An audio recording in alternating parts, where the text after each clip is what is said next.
Salam Indonesia, Anda menyaksikan berita terkini bersama saya Agus Jagat-Raya.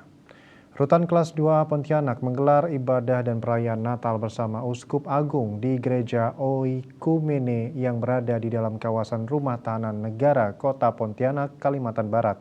Prosesi misa yang melibatkan seluruh warga binaan pemasyarakatan atau WBP merupakan wujud pelaksanaan program pembinaan kepribadian.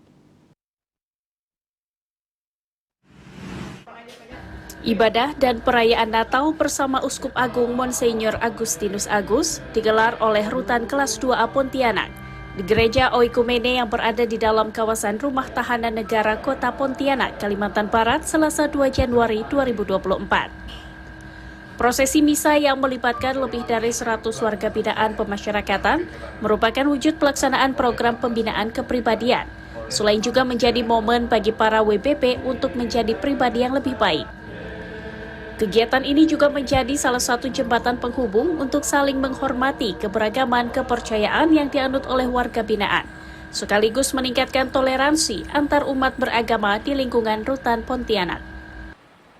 Kelompok ini adalah kelompok yang tersingkir, baik secara sosial, moral, bahkan secara agama pun kadang-kadang tersingkir.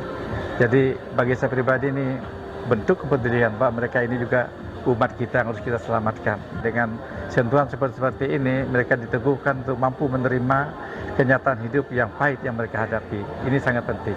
Kami berharap dan kehadirannya Uskup Agung ke Rutan Kelas 2 Pontianak memberikan manfaat dan semangat baru bagi para tahanan dan warga binaan untuk bisa berkehidupan lebih baik lagi dan tidak mengulangi tindak pidana yang baru.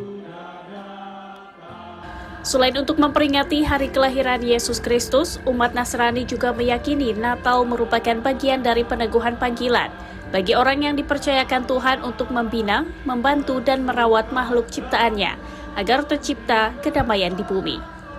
Dari Pontianak, Kalimantan Barat, Indra Budi Santoso, Kantor Berita Antara mewartakan. Berita terkini bersama Minyak Apun Ganapati Usada Bali Keluarga Sehat. Update terus informasi Anda dengan subscribe dan like YouTube channel Bali TV @News Bali TV. Tetaplah bersama Bali TV. Salam Indonesia.